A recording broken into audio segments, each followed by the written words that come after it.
So thank you all for coming and for the invitation.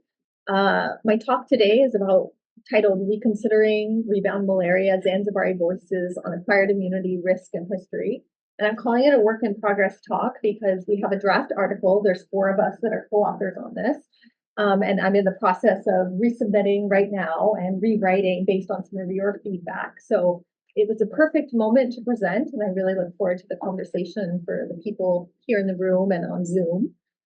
This is a co-authored paper. I'm the lead author, but Judith Mehta, who's a Tanzanian public health professional and independent scholar I've been working with for the last 5 years, is involved in the project, and 2 recent undergraduates who just graduated with their bachelor's degrees, Ava Minu Sefer and David Lefebvre.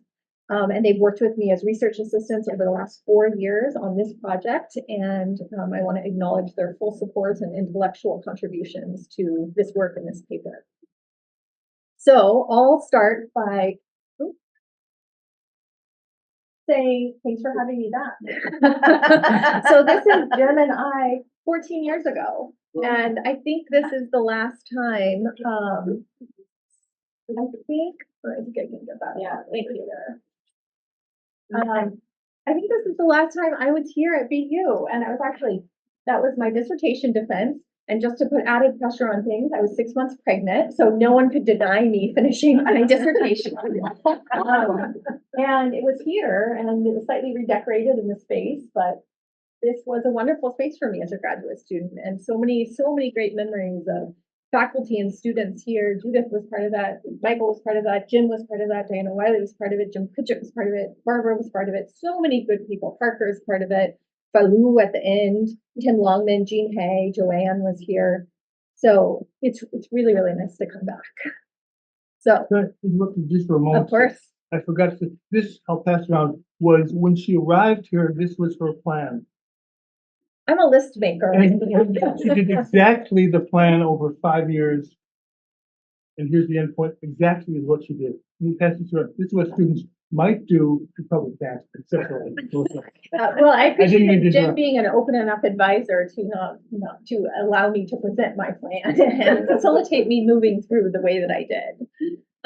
Yeah, lots of really good memories here. So it's very nice to be back. Let me get my cursor back. Shoot.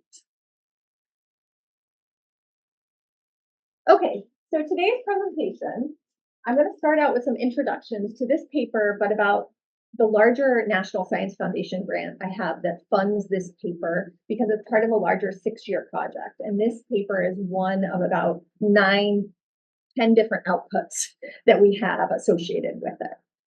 Then I want to talk a little bit about why is this topic important, or is it important to the question, an open question of malaria and rebound malaria and Zanzibari voices and oral sources. Is this important?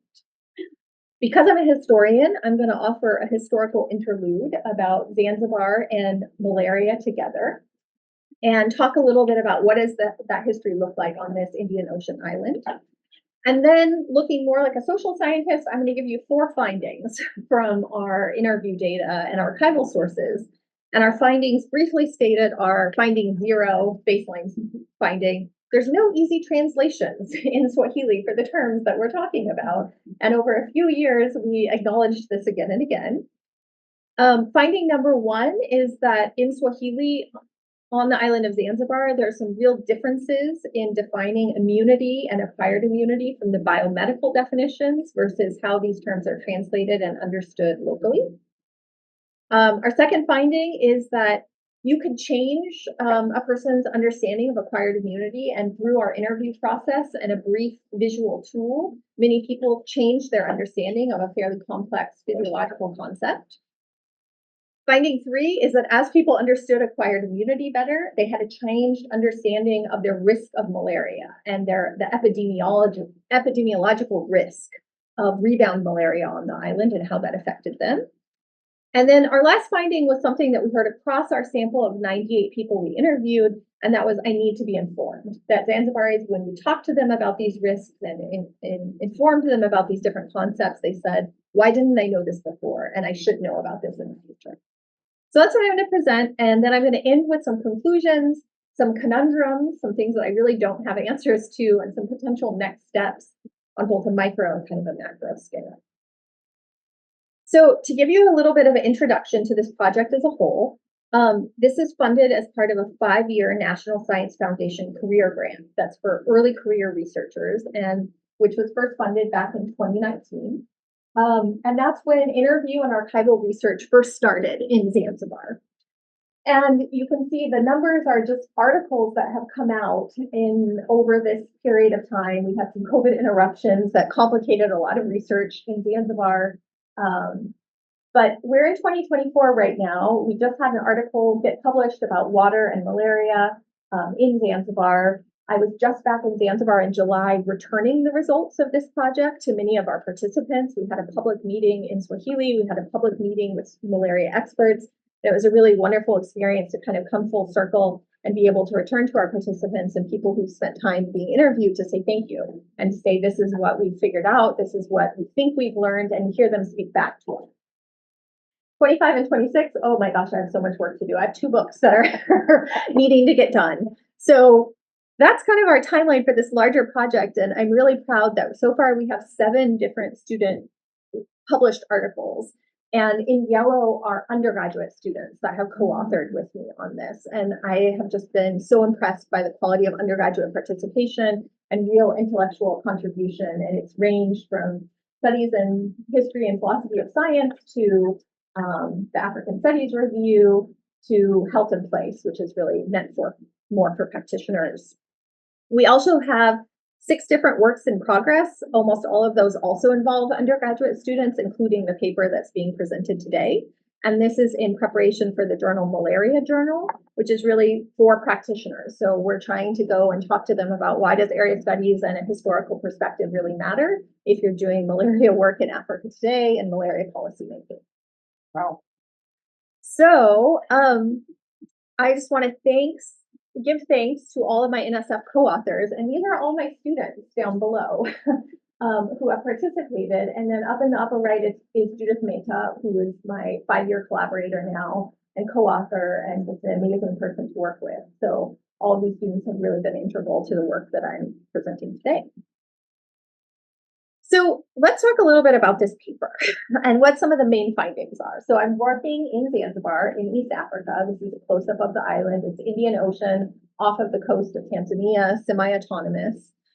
And one of the things we found when we were doing interviews with people is that there's a really profound gap between biomedical definitions of immunity in the body, acquired immunity that comes from malaria, and Zanzibari definitions of these terms. So that when you come up with a definition of immunity and acquired immunity, it looks, when you probe a little more, it looks quite different than how we would define it in a malariology textbook or a physiology textbook.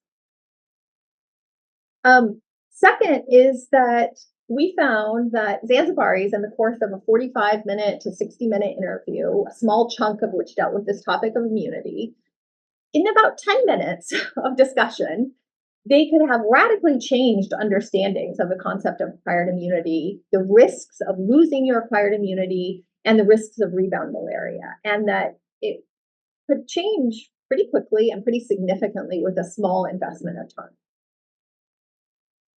The third thing we saw was that people could really quickly grasp the basics of these concepts and that they understood the larger ramifications of it. And this is really contrary to what many malaria experts told us in the United States, what many malaria experts in Europe told me, and what some Zanzibari malaria experts told me when we were doing this project. They said, these concepts are way too confusing. People are not going to understand it. They're not going to be interested. This is a real dud of a project, is what they were trying to tell me. And I disagreed. And what we found fourth was that Zanzibaris were really actually very enthusiastic participants and very interested in this knowledge and asked us a lot of questions about these concepts. And as soon as they latched on to what we were saying, the questions kept coming and coming. And they said, well, how can I protect myself? And what should we do? And who will educate me about this? And what other information can you get? So that's the distillation of the main parts of this paper. And I'll spend the rest of the presentation going a little bit more in depth and talking about our team and the methods, etc. So a little bit about our team. So I'm the PI on the NSF project. As Jim said, I got my PhD in African history here, and I also got my master's in public health. I worked as a global health practitioner in Tanzania for a year for Population Services International. And I also worked here in the United States for Planned Parenthood for a year before I went to graduate school. So I have some practical experience from doing those. All of my research is interdisciplinary. I grab liberally from anthropology when it suits, and very mixed methods that I'm always drawing on archival, interview, and ethnographic data. So right now, I'm currently in the year 6 of this project. We're doing a no-cost extension. We have so much extra work to do to get finished. To finish up this grant, and it's through the Science and Technology Studies program area. And I'm also the PI on another National Science Foundation grant that's about the best practices and the ethics of responsible research in East Africa and returning results to participants. That's a co-authored project with economists, actually. I've been working in East Africa for 20 years. I was very fortunate to have Judith as one of my first Swahili instructors. I won't embarrass her in my Swahili speaking right now. I'm so rusty. So I had no, it's really rusty. So I had 3 very talented collaborators for this project. Judith Mehta was one of them. She's in the top doing some fantastic interviews in Zanzibar. She has her master's in public health. She's been working in this area for nearly 20 years, conducting interviews, and for this project was involved in data analysis, data collection, and was a co-author on 3 other papers with me. We're constantly in communication, and she's a fantastic resource. Ava is down here on the bottom left. She graduated from the Clark Honors College just this past June. She's actually environmental studies, women, gender, sexuality studies. So she's not a history major. She doesn't do African studies. And David Lefebvre, physics student, which is amazing to me, just a brilliant mind. And he worked with me for 4 years, one of the most amazing research assistants I had. So they've been fully involved in this project. So the data and sources that we've drawn on, as I alluded to, we've done semi-structured interviews that Judith Mehta took the lead on. Those interviews were anywhere from 45 to 90 minutes long, on average about an hour. They were always conducted in Swahili, sometimes with a little English mixed in with the malaria experts, and a combination of experts and lay public. And what I mean by experts are medically trained doctors, nurses, people who directed national malaria control programs, people who had advanced degrees for the most part. We interviewed in urban and peri-urban spaces, and we used a modified snowball recruitment strategy. We transcribed all of the interviews in Swahili. We partially translated portions into English, and then we did qualitative coding using a thematic analysis using the in vivo software program. We also participated and did ethnographic observations, embedding ourselves with the National Malaria Control Program over multiple points of time. Both Judith and I did that and got to go out and watch spraying campaigns, interviewed the sprayers, interviewed the people who worked for the malaria elimination program on the island right now. And then the third component of this data is archival research that was carried out at the Zanzibar National Archives, the WHO offices in Geneva, UK National Archives in Kew, the Wellcome Library, the School of Hygiene and Tropical Medicine. We've been all over the place. And this is all material over the last 6 years that has been collected. So let me define some key terms for us. Malaria is a parasitic infection transmitted by a female Anopheles mosquito. And we know that in a general sense, we have a disproportionate disease burden on the African continent. Right now, it's about 90% of the world's cases are in sub-Saharan Africa.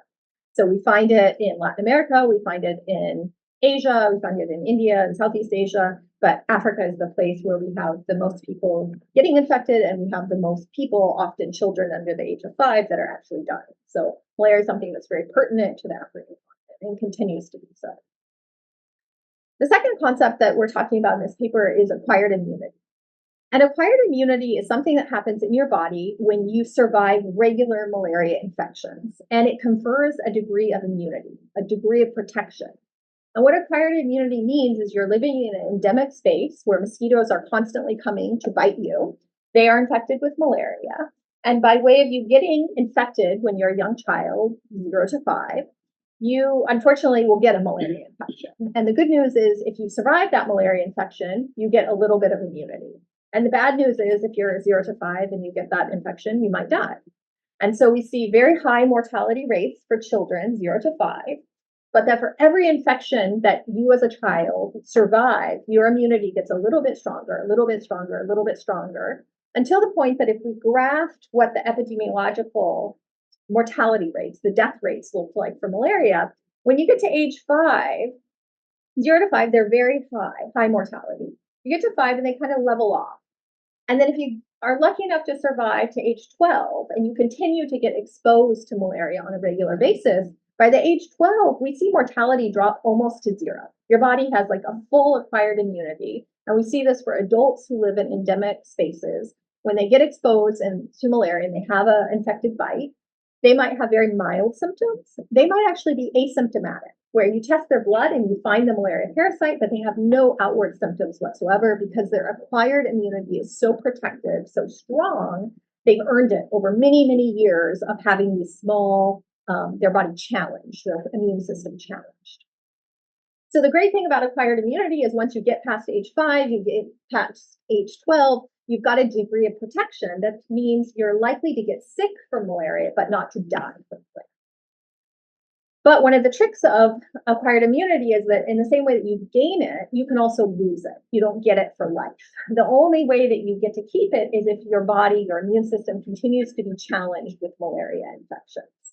So we have lots of evidence going back almost 100 years now about how acquired immunity can be lost entirely, or more likely in each individual's body, it fades slowly over time after your body has not been challenged. And we know that as your acquired immunity decreases, as mosquito bites you again and you get a malaria infection, it's more likely to cause a severe infection. And even for an adult, it's more likely to end in death as opposed to just sickness. So one of the kind of classic forms of this is an African who's born in an endemic space, raised in an endemic space, maybe lives there until they're 10 or 12 or 15 years old. They're not suffering from malaria there. They go back, they live in a non-malaria zone for many years. When they return to Africa, they have no more acquired immunity. So they're just as likely to have a severe case of malaria or have a fatal case of malaria as a foreigner would, who would never develop that. So this is one of the strange things about malaria, but also fascinating things. So what happens when you've lost your acquired immunity? Well, you've lost your acquired immunity maybe because you're living in an African space where they've successfully controlled malaria. So great for your community. You've been spraying, you've been using bed nets, maybe there's mass drug administration. Great things are happening. Malaria rates are coming down. Well, everyone in the community is also losing their acquired immunity as the rates go down, which you would say if malaria never comes back, big deal. We lost our acquired immunity, that disease is gone, we don't worry about it. Unfortunately, malaria has a nasty history of coming back in places and times that we don't want it to come back, and that's particularly in sub-Saharan Africa. So what we see is that when malaria returns to a population where they've lost their acquired immunity, because it's been a successful temporary program, maybe 3 years, maybe 5 years, maybe 10 years, that nobody's been exposed on a regular basis, when malaria comes back to that community, it actually looks worse. It's more dangerous, it's more deadly, it's more likely to kill adults and not just children under 5. And sometimes those malaria rates actually surge higher than they were prior to control measures even happening. So rebound malaria, I mean, theoretically, we could think about it as like an afterlife of an intervention. It's the ghost that appears long after malaria interventions have packed up and left. It's also a biological reality. It's been captured and we have evidence of it around the world and in Africa in multiple circumstances. So these are some of the key terms and the key things that this paper is engaging with that are concepts well known in the field of malariology and parasitology and have been. None of this is new. At least 100 years, people have been aware of this. Just to show you how complicated malaria is, that's the life cycle. We're not going to talk about that at all. Just say it's a complicated disease. So is this important? Is acquired immunity, this idea that your body can get stronger because of surviving multiple repeated attacks, attempts, infections, is that important? Yes, I argue it is important. Because we know that attempts to eliminate or control malaria can actually leave subjects, people living in endemic spaces, at a greater risk because they've lost their acquired immunity. And it can lead to epidemics of rebound malaria. So if we're concerned about rebound malaria, we have to pay attention to acquired immunity. We can also say that losing one's acquired immunity creates really profound ethical dilemmas for the communities, the endemic communities, and the international organizations that work there or that fund the malaria work there, because there's a benefit in the short term to reducing malaria rates, but there's also a future risk that's unknown if it will materialize. We can also say acquired immunity is important because historically in Africa, I'm putting on my historian's hat, malaria interventions are presented as no-risk public health interventions to communities. No one goes into an African community and says, we're going to try to eliminate malaria, but it might end up really bad for you. What they say is, aren't you lucky that we're here to control malaria? And they don't say, asterisk, we only have 3 years of funding, or asterisk, we're only going to be interested until we become interested in dengue or yellow fever or STDs or something else. They say, isn't this your good luck? There's no risks. Of course, everyone wants malaria to be reduced. I can also say historically, across the African continent, malaria interventions have really been characterized by a lack of participation by African communities where this research has been done, a lot of misguided optimism, and I would even go so far as to say flat out lying on the part of scientists, having read these WHO scientist diaries, that they will continue to tell communities, we're going to eliminate, and in their diaries, they're going, we're not eliminating, this isn't going to happen. So a real divide between a public narrative of positive success and a private acknowledgement scientifically that what they're pretending is really just not feasible and possible. It's also been the site of a lot of poor-term, long-term planning by organizations, that foreign aid organizations and foundations like Gates or Clinton Foundation or even WHO money, CDC, President's Malaria Initiative, a lot of short-term myopic planning about how long do you fund interventions and what happens afterwards. When my intervention ends, I'm going to put blinders on and forget about everything else that's going on. And that's good for them. That's when rebound malaria happens, when they put their blinders on and they've returned home and they don't feel like there's anything left to see.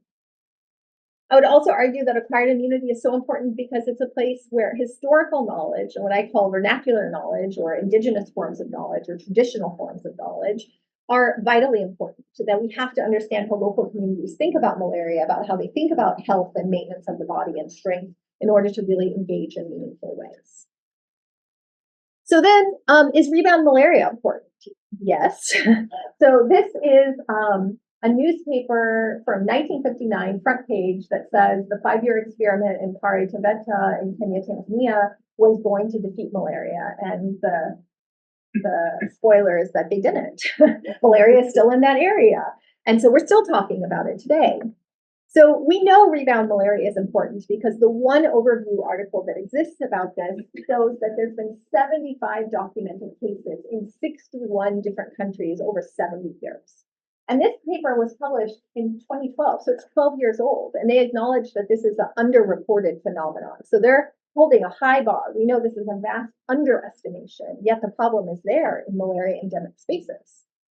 Again, rebound malaria creates profound ethical dilemmas, and these are risks that are unique to malaria elimination attempts. If we try to go in and vaccinate for cholera and then we stop, nobody gets cholera worse when we stop the vaccination. Same thing with polio. You might see polio cases come back in places that we're not fully vaccinated, but no one's going to get more polio, or no one's going to die from polio in different ways. Malaria is really unique in this respect.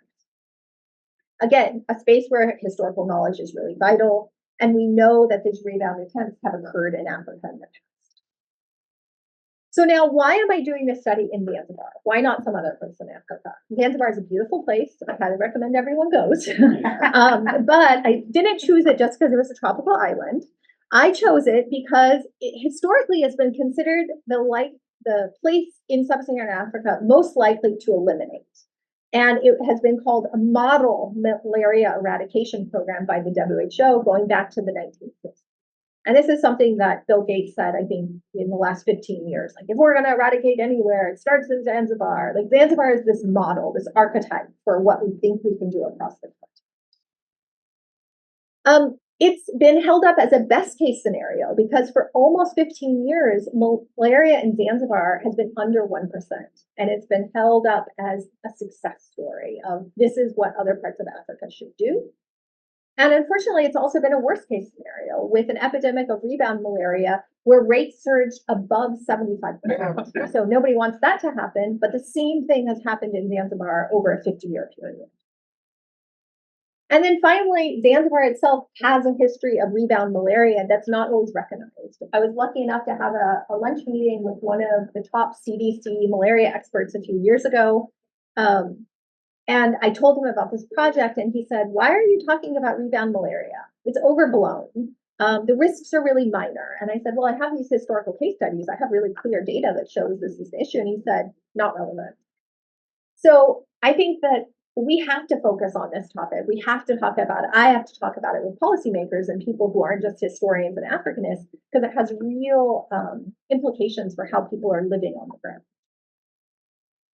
Okay, so let's talk about Zanzibar's malaria history. How did we get to where we are today?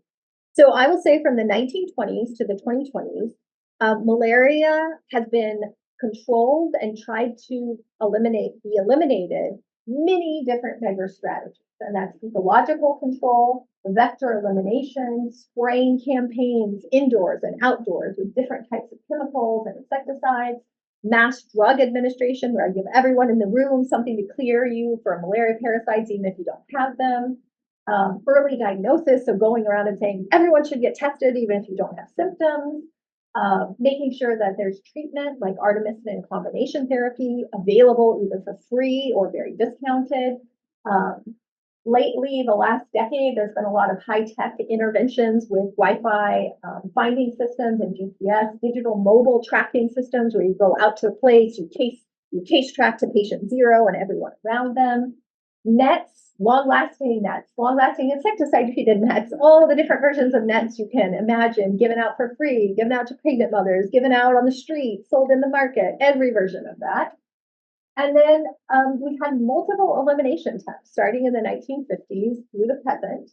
And what they all have in common, unfortunately, is a failure to eliminate. And what they also all have in common is creating the conditions for rebound epidemics afterwards.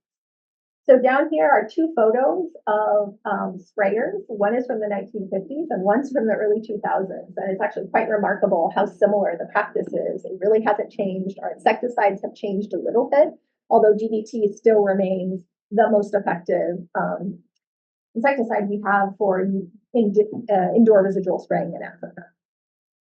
So also in Zanzibar, a few pictures. Ecological control and water control was a huge part of how they tried to manage the disease.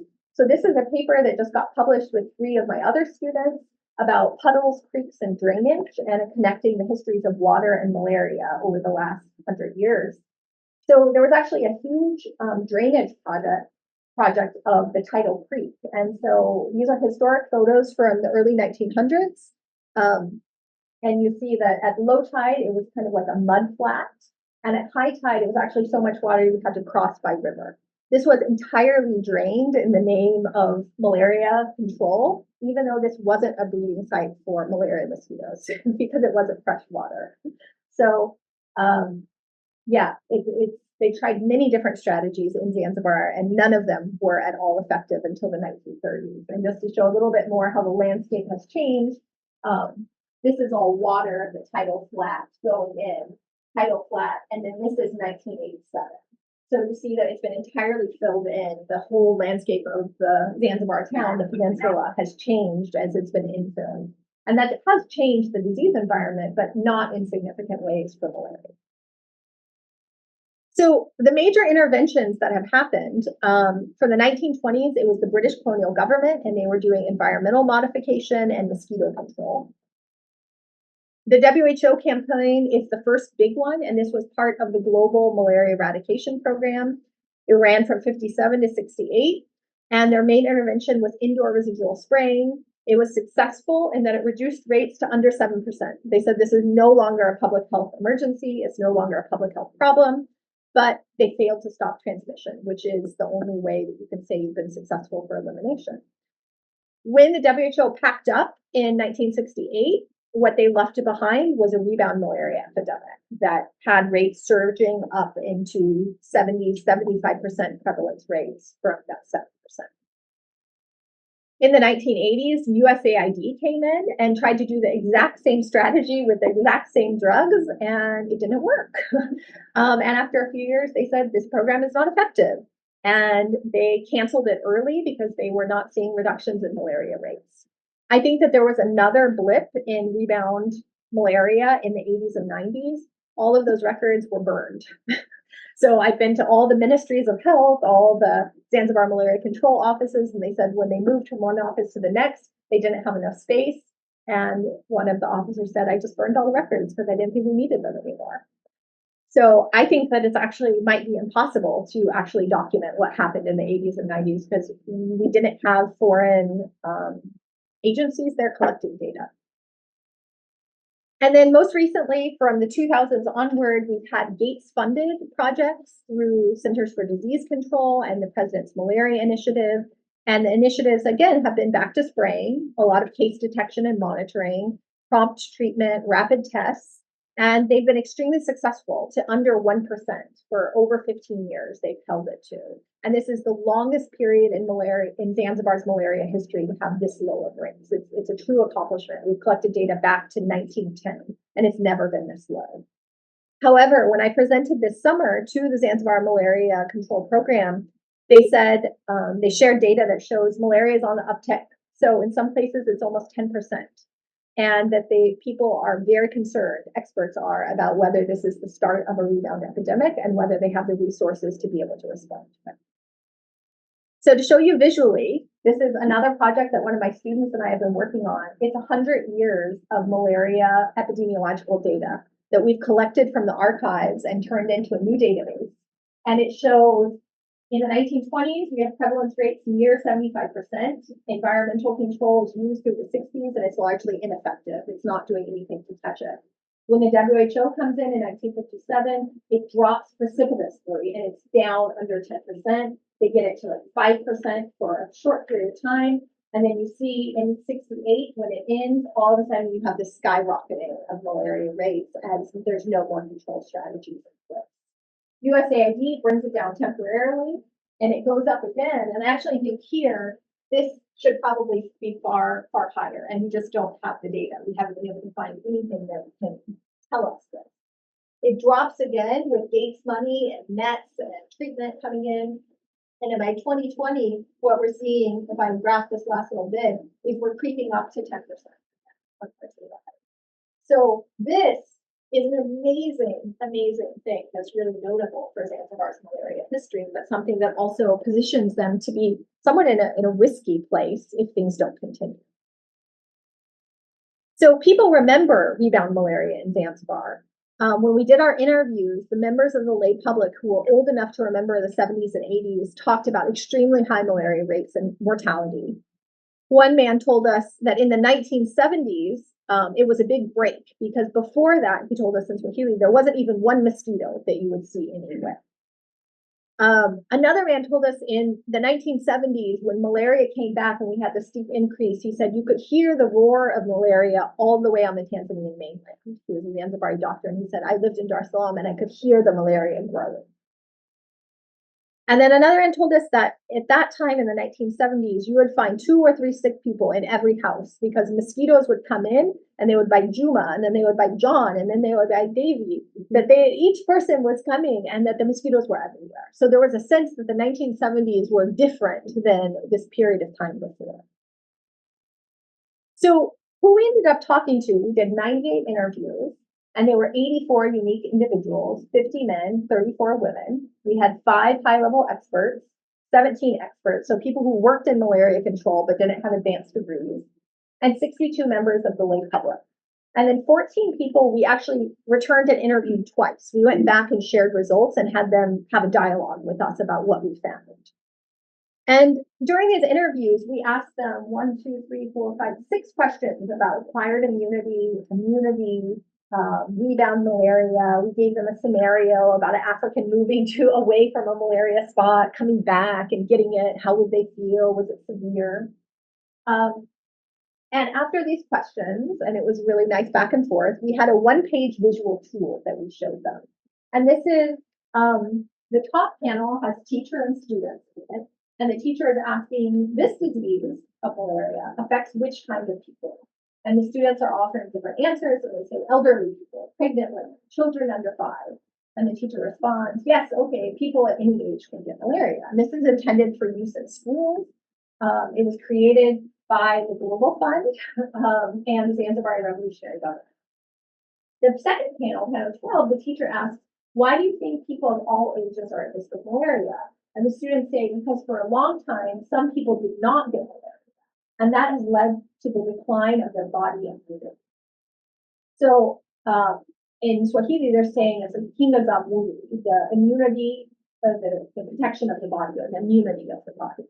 And this was one of the tools that we used in our interviews to show people to try to explain the concept of acquired immunity.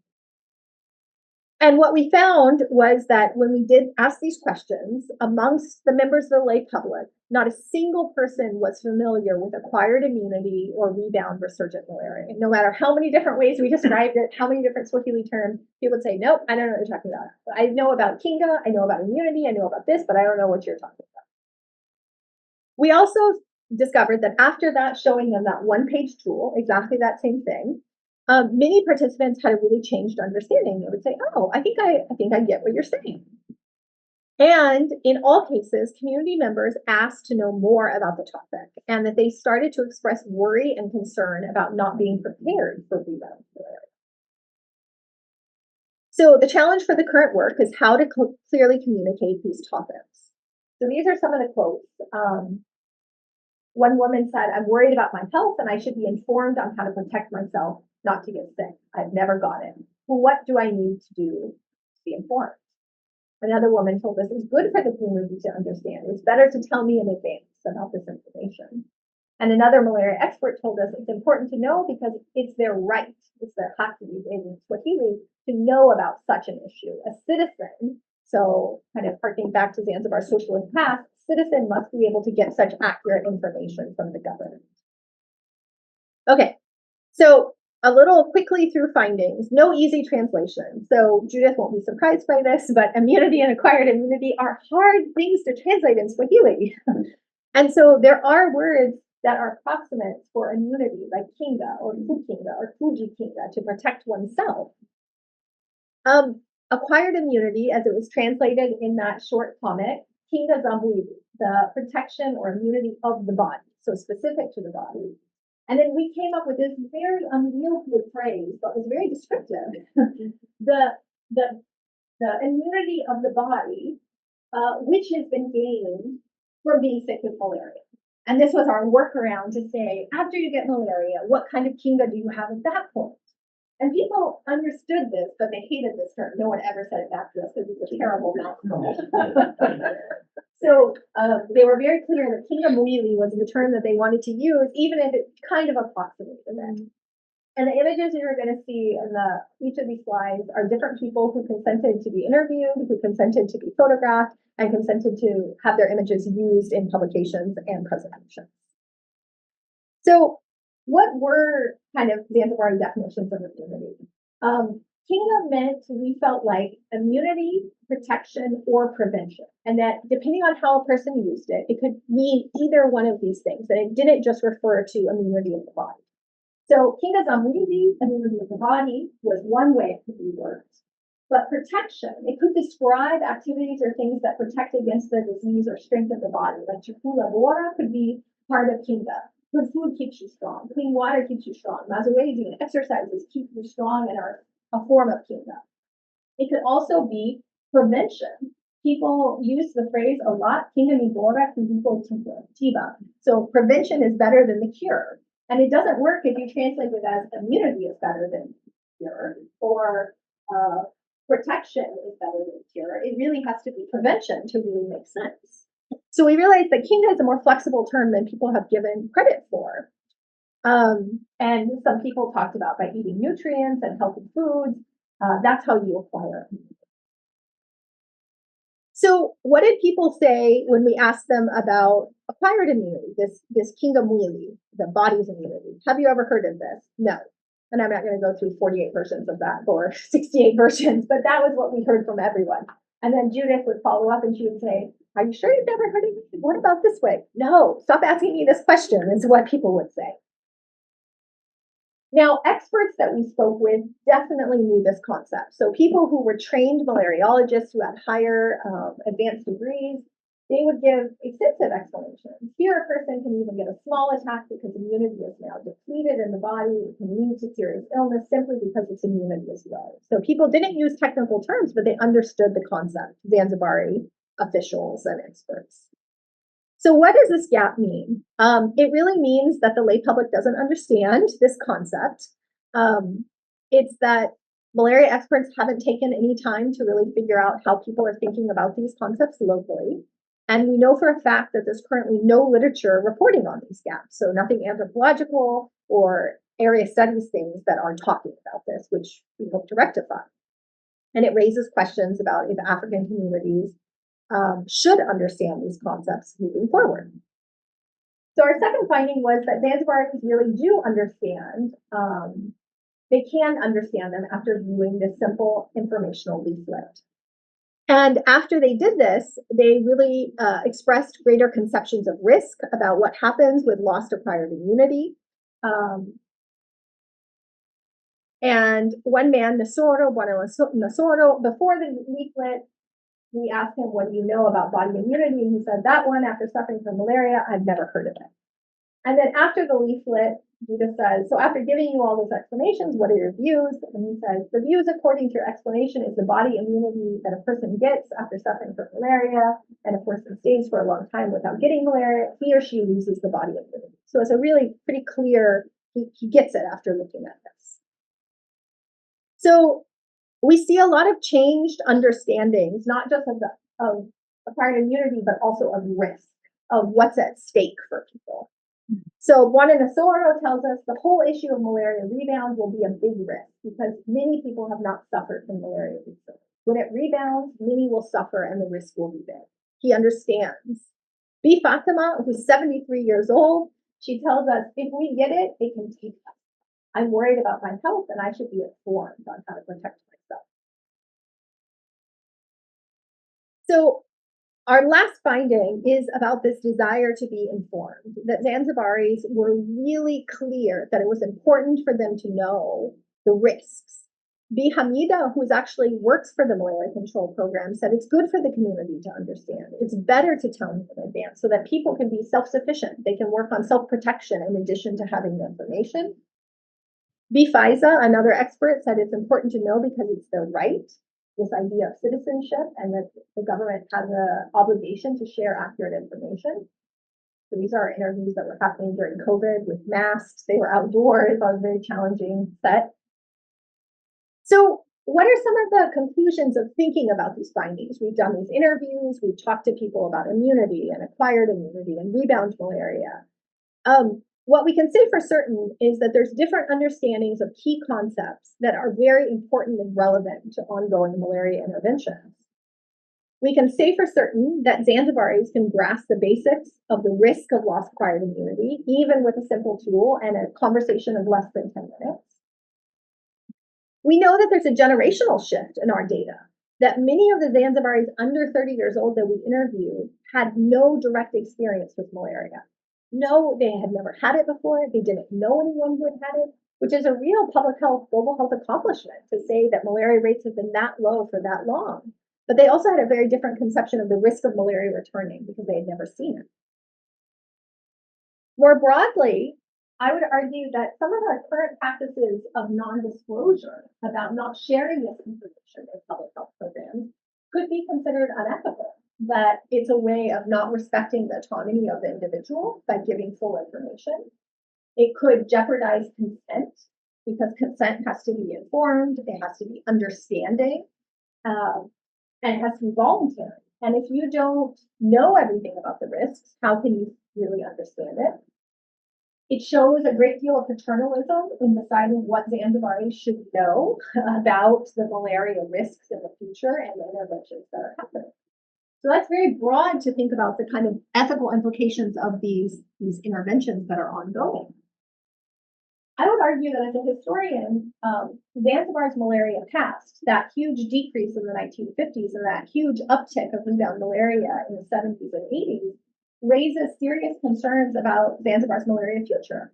The fact that we've had 15, almost 20 years of very low malaria rates sets us on a crash course that if conditions were to change, we should expect to see malaria rates zoom up again very high. And that I would argue today we have contemporary calls for malaria eradication from the Gates Foundation and sometimes quietly from the WHO, from other places. And I would say that these calls for eradication are very real. They're very recent. They have money behind them. But I would argue they're extremely naive and that they really don't pay attention to the reality of historical failures, not just in Zanzibar, but really across the continent. So these are some of the conclusions that we can draw from this kind of work. It also raises some questions about if researchers doing these malaria interventions, if malariologists and global health practitioners, if the funders of this type of work have an obligation to share information about potential risks, if they have an obligation to explain concepts as acquired immunity, even if it's going to take them a little longer, even if it's going to cost them more money, if that they have to do that. And I wonder in my own head, what might a commitment to radical truth telling look like? If you took the time to tell really all the benefits and risks of a project as you understood them as a professional, as a scientist, what would that do to empower the participants and the community members in those endemic spaces? So for this, how should experts actually inform community members about the risks of rebound and research of malaria? And this, I hope, will become not just a theoretical question, but a really practical question. I'm working with a group of malariologists and parasitologists at the Institut Pasteur in Paris, and they've invited me over to talk about how can we design a consent form and education campaigns at the beginning that talk about this and that let people understand what the future risk might be, even if we don't know what. So I think this is a very open question that nobody has tried to do before, but I think we should be doing. Zanzibar specific. How does knowing Zanzibar's history of rebound and research of malaria help us better prepare for the future of malaria control or future conversations about malaria control? Or who should be at the table for those conversations to decide? And then finally, maybe our biggest question and the most intractable one perhaps is how do large global health systems and structures, like how we provide foreign aid, or how the Gates Foundation provides 5 years of funding for a project, or the WHO has 3 years of funding for a project. How do those systems and structures create conditions that allow rebound epidemics to happen? Because what we know from that systematic review is that those 70 cases of rebound malaria around the globe, they're most likely to happen when a program comes to an abrupt halt. And they usually come to an abrupt halt because funding is it. And so there's no soft tapering, there's no planning for the future. The money is gone, scientists pack up, the infrastructure maybe is left behind, maybe comes with the scientists. And those create the conditions for the kind of afterlife and these rebound malaria epidemics. So I think I'm going to leave it at there and have some time for talking and conversation and questions. Thank you so much for having me. And yeah, that's all.